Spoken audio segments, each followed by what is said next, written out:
सर्वांना नमस्कार मित्रांनो. पीओ गाईड पार्ट 1 आपण पाहत होतो. आज आपण बघणार आहे बघा, पीओ गाईड पार्ट 1 मधील पेमेंट ऑफ पोस्टेज हा एक प्रकार आहे. तो आपण बघणार आहे. क्लॉज नंबर 9 ते 14 यामध्ये पेमेंट ऑफ पोस्टेज चे नियम दिलेले आहेत. आपण आज बघणार आहे का ना, clause number 9. Clause number 9 clause number काय का ना, क्लॉज नंबर 9 आहे desirability of postage. Desirability of postage. Postage गणा लक्ष द्या. डिझायरेबिलिटी म्हणजे काय? निश्चितता. निश्चितता. आता निश्चितता म्हणजे काय? तुला साध्या भाषेत सांगायचं झालं तर गॅरंटी. गॅरंटी. गणा लक्ष दे. उगा पाठ पाहू नको. गॅरंटी. डिझायरेबिलिटी म्हणजे निश्चितता. निश्चितता म्हणजे तुझ्या भाषेत सांगायचं झालं तर गॅरंटी. गॅरंटी कशाची? पोस्टेजची. पोस्टेजची म्हणजे पेमेंट केलेले आहे. पेमेंट केलेलं नाही, पेमेंट करणे. ठीक आहे. आता गॅरंटी. गॅरंटी कशाची असते? गॅरंटी कोणची देऊ शकत नाही गणा. पोस्टचे जर आर्टिकल जर तुम्ही फुल्ली प्रिपेड जर रजिस्टर केला असेल तर पोस्ट ऑफिस तुम्हाला गॅरंटी देत आहे. Fully prepaid.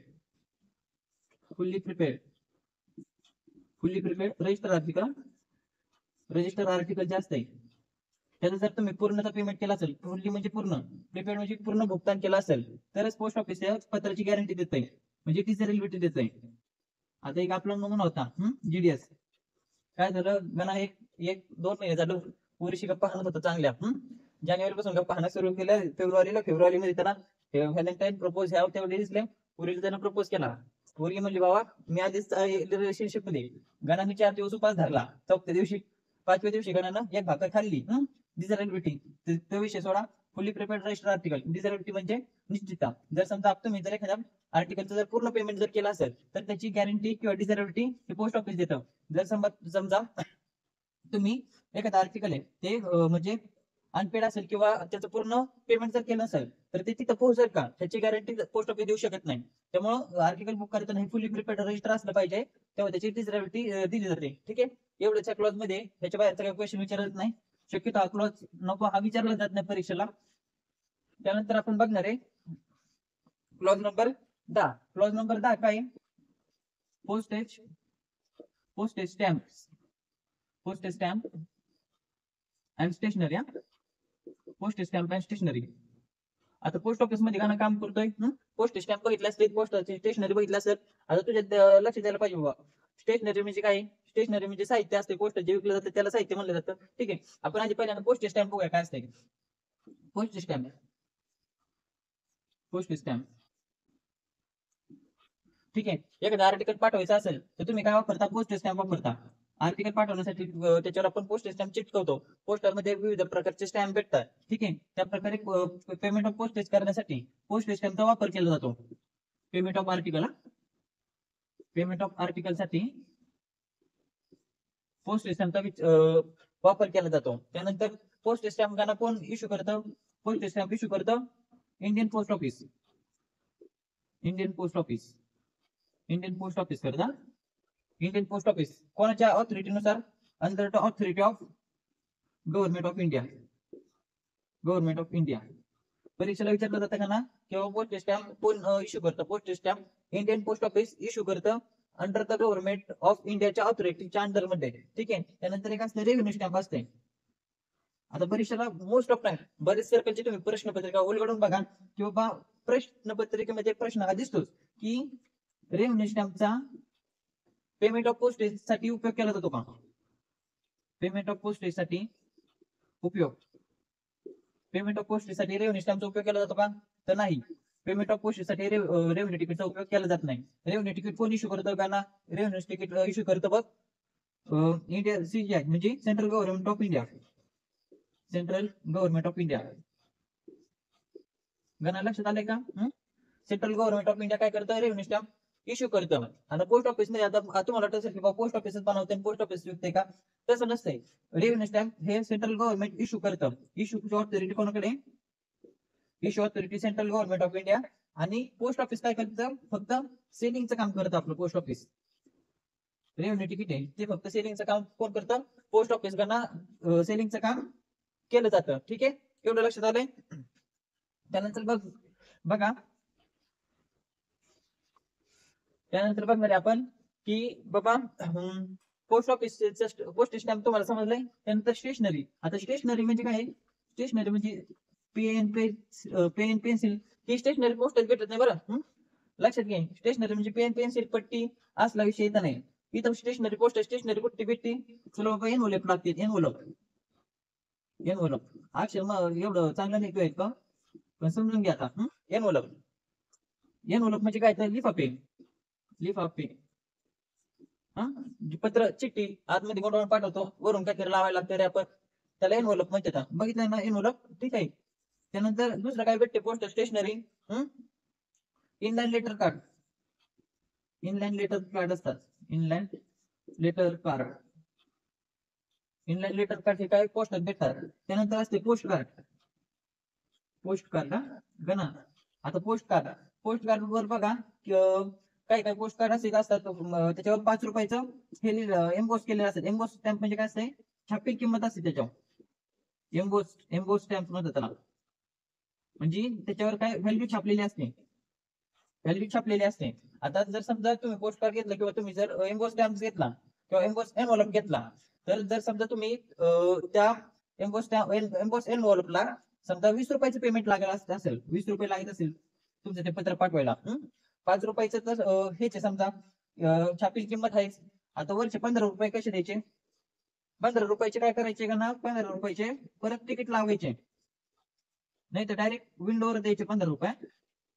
विंडो काउंटरला 15 रुपये कॅश देऊन टाकायची, विषय मिटला. आलं लक्षात. एम्बोस स्टॅम्प म्हणजे काय आलं लक्षात, एम्बोस एनवलप म्हणजे काय लक्षात आलंय, ठीक आहे. एवढं लक्षात घ्या. त्यानंतर बघणार बघा आपली जी स्टेशनरी आहे, हा मोस्ट ऑफ टाइम बरेच टाइमला प्रश्न विचारला जातोय. स्टेशनरी, आपली जी स्टेशनरी आहे ती कुठे छापली जाते, सगळ्यांना माहिती आहे. Indian security press. Indian security press गणा. इंडियन सिक्युरिटी प्रेस कुठे आहे, नाशिक आणि हैदराबादला. नाशिक आणि हैदराबाद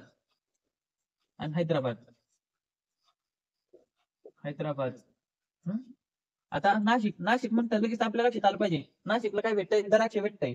द्राक्ष म्हणलं लगेच तुझ्या हे लक्षात आलं असेल, ते विषय थोडा बाजूला ठेव. नाशिकला काय इंडियन सिक्युरिटी प्रेस आहे, जिथं की आपली पोस्टाची स्टेशनरी छापली जाते. नाशिकला छापल्यानंतरची स्टेशनरी जाते कुठं, अध्यक्ष लक्ष द्या, नाशिकला छापलेली स्टेशनरी जाते सीएसडी ला. आता सीएसडी म्हणजे काय गणा, सीएसडी म्हणजे काय, central stamp deputy. Central stamp deputy. नाशिकला छापली स्टेशनरी तुमची पोस्टाची, त्यानंतर ती सीएसडी आली. सीएसडी म्हणजे सेंट्रल स्टॅम्प डेपो मध्ये आली, तिथून येते एचओला, एचओवरून येते एसओला, आणि एसओवरून बीओला स्टेशनरी ती, ठीक आहे. एवढं लक्षात आलंय का ना. त्यानंतर आपण बघणार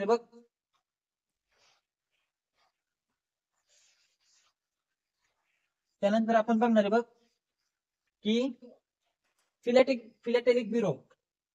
आता मोस्ट ऑफ टाइम हा एक क्वेश्चन दिसतो फिलॅटेलिक ब्युरोवर परीक्षेमध्ये, क्वेश्चन दिसतो आपल्याला. आता फिलॅटेलिक ब्युरो काय, आता फिलॅटेलिक ब्युरो पहिल्यांदा शब्द ऐकला असेल काय काय नाही. तर फिलॅटेलिक ब्युरो म्हणजे काय असतंय, जिथं collection and study of stamp केला जातो. पहिला मुद्दा collection and study of stamps हे जिथं केलं जातं त्याला फिलॅटेलिक ब्युरो म्हणतात, ठीक आहे. त्यानंतर कुठं असतात फिलॅटेलिक ब्युरो, कुठे येतं, बिग सिटी मध्ये, मेजर सिटी असतात ना आपल्या, बिग मेजर सिटीज, जसं की का ना मुंबई जीपीओ झालं, पुणे जीपीओ झालं, मुंबई जीपीओ तसं पुणे जीपीओ, ज्याचे जीपीओ आहेत किंवा मोठ्या मोठ्या सिटी आहेत तिथं फिलॅटेलिक ब्युरो असतात. त्यानंतर बघ ना काय असतंय की फिलॅटेलिक ब्युरो आहेत ते कुठं असतात, बिग मेजर सिटी मध्ये असतात आणि मुंबई जीपीओला असतात. त्यानंतर फिलॅटेलिक डिपॉझिट अकाउंट एक असते पीडीए. आता पीडीए म्हणलं लक्षात आलं पाहिजे, फिलॅटेलिक डिपॉझिट अकाउंट. फिलॅटेलिक डिपॉझिट परीक्षेला प्रश्न विचारते का लगेच प्रश्न, पीडीए म्हणजे काय, लॉंग फॉर्म विचारते. फिलॅटेलिक डिपॉझिट अकाउंट हे काय असते बाबा, बघा हे काय असतंय की बाबा तुम्ही ना पोस्टाच्या मध्ये फिलॅटेलिक पीडीए अकाउंट खोलू शकता. 20 रुपयांनी 200 रुपयांनी खोलू शकता. त्यासाठी खोललं जातं, तुम्ही जर हे खातं खोललं तर जे आपले जे जुने स्टॅम्प आहेत किंवा जे नवीन स्टॅम्प इश्यू होतात ते लगेच तुम्हाला बाय रजिस्टर तुमच्या पत्त्यावर पाठवले जातात. त्याला म्हणतात पीडीए म्हणजे फिलॅटेलिक डिपॉझिट अकाउंट. आता हे खोलू शकतो, हे खोलू शकतो बघ, जीपीओ ला खोलू शकतो आणि एचओ ला, म्हणजे हेड पोस्ट ऑफिस मध्ये तुम्ही खोलू शकता, ठीक आहे. त्यानंतर चौथा मुद्दा घ्यायचा आहे आता जर समजा ना भारतातला व्यक्ती आहे, तर भारतातला व्यक्ती कुठेही खातं खोलू शकतो, त्यात विषय नाही. पण जर NRI असला, NRI म्हणजे काय असतंय बघा, NRI म्हणजे लक्षात येते का? NRI म्हणजे non resident of India. Non resident of India म्हणजे काय, भारताबाहेरचा व्यक्ती जर असेल तो पीडीए खातं म्हणजे फिलेटरी डिपॉझिट अकाउंट हे भारतामध्ये खोलू शकतो का? तर खोलू शकतो. खोलायचे त्याला, आता खोलायचं त्याचं आधार कार्ड लागेल, पॅन कार्ड लागेल. तिकडे काय आधार कार्ड आहे, पॅन कार्ड आहे. मग त्याला जर खोलायचं म्हणलं तर ते कुठं खोललं जातं? तर मुंबई जीपीओ मध्ये फॉरेन म्हणू आपण त्याला, NRI नाही म्हणायचं, फॉरेन कस्टमर अकाउंट खोलू शकतो. आता मुंबई जीपीओ मध्ये त्याने खातं खोललं, त्याला तर काय 200 रुपयाचं खातं देणार आहे का पोस्ट ऑफिस? नाही. तर त्याला किती रुपये? 1000 रुपये फी त्याला. किती? 1000 रुपये. एवढं आलं लक्षात. त्यानंतर आपण बघणार आहे बघा की पोस्ट ऑफिस हे फिलॅटेलिक ब्युरो कडून जे आपली एक योजना आहे, कुठली? दीनदयाल स्पर्श योजना आहे. कुठली? दीनदयाल स्पर्श योजना. लक्षात घ्या, दीनदयाल स्पर्श योजना. इथं लिहितो वरती, दीनदयाल स्पर्श योजना, SPARSH स्पर्श योजना. आता दीनदयाल स्पर्श योजना तुम्ही आता बरेच योजना बघितल्या असेल. दीनदयाल उपाध्याय योजना एक असते, दीनदयाल स्वावलंबन योजना असतील. ह्या आपल्या महाराष्ट्रात ते पुरत्या मर्यादित आहेत, त्या वेगवेगळ्या म्हणजे शेतीसाठी मर्यादित आहेत, किंवा एक पंडित दीनदयाल उपाध्याय होते, जे की पॉलिटिशियन्स होते, त्याचा इथं काही संबंध नाही. ही दीनदयाल स्पर्श योजना आहे, ती कशा संबंधी आहे? आता स्पर्श कॅपिटल मध्ये काढलेला आहे, त्याचं नक्कीच काहीतरी याच्यामध्ये फुल फॉर्म लपलेला आहे. परीक्षेला प्रश्न विचारला जातो, स्पर्शचा लॉंग फॉर्म सांगा. स्पर्श स्कॉलरशिप स्कॉलरशिप तुला भेटली होती का 8वी 5वी स्कॉलरशिप? ठीक आहे. स्कॉलरशिप फॉर प्रमोशन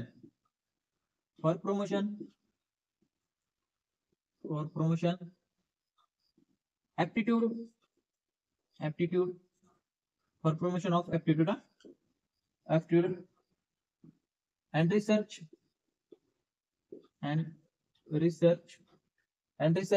येस काय? त्यानंतर रिसर्च काय? येस काय? स्टॅम्प्स. येस काय? स्टॅम्प्स.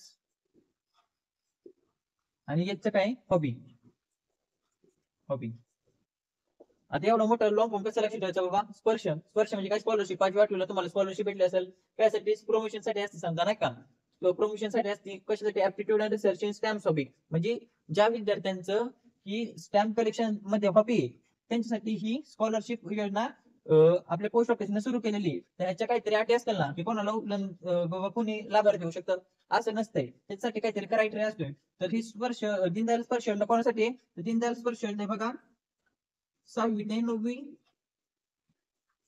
9वी मध्ये जे स्टुडंट शिकतात, 6वी ते 9वी मध्ये जे स्टुडंट शिकतात त्यांच्यासाठी ही योजना असते. भारतामध्ये एकूण 920 विद्यार्थी लाभार्थी ठरतात त्याच्यामध्ये. आता 920 विद्यार्थी भारतातून कसे निवडायचे बाबा? 23 सर्कल येतात. किती? 23. प्रत्येक सर्कल मध्ये किती स्टुडंट घेतात? 40. आता हे 40 कसे घ्यायचे बाबा? 40 कसे घ्यायचे?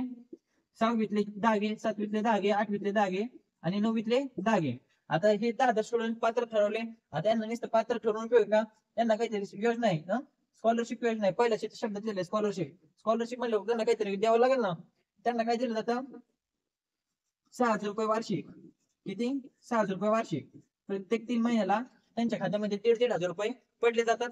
अशा प्रकारे ही योजना आहे, जे की त्यांना प्रमोट करण्यासाठी. कशासाठी कशामध्ये प्रमोट करायचंय? किंवा त्यांनी त्याच्यामध्ये संशोधन करावं, कशामध्ये? स्टॅम्प शोधण्यामध्ये, त्यांची हॉबी जपावं, ह्यासाठी हे योजना आपल्या पोस्ट ऑफिसने सुरू केलेली आहे. ठीक आहे. त्यानंतर आपण बघितलं तर पीडीए आताच पाहिलं. आता पीडीए ची सुरुवात कधी झाली? पीडीए म्हणजे काय? फिलॅटेलिक डिपॉझिट अकाउंट. बरं का, आताच बघितलं बघ फिलॅटेलिक डिपॉझिट अकाउंट शॉर्टकट लिहिता.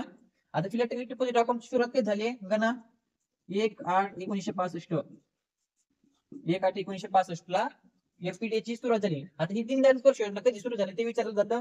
दीनदयाल स्पर्श योजना सुरू झालेली बघा 3 नोव्हेंबर 2017 साली ही योजना सुरू झालेली आहे. ठीक आहे. क्लॉज 10 नंबरचा, त्याच्यामध्ये एवढीच माहिती विचारली जाते ह्याच्या बाहेरचं काहीच विचारलं जात नाही. त्यानंतर आपण बघणार आहे बघा क्लॉज नंबर 11. क्लॉज नंबर 11 काही फ्रँकी मशीन, तो आपण क्लॉज नंबर 11 हा पाहिलेला आहे हे पहिल्याच व्हिडिओ मध्ये. त्यानंतर आपण क्लॉज नंबर 12 आणि 13 आणि 14 हे आपण पुढच्या व्हिडिओ मध्ये पाहूया. ठीक आहे, तर भेटूया पुढच्या व्हिडिओ मध्ये. धन्यवाद.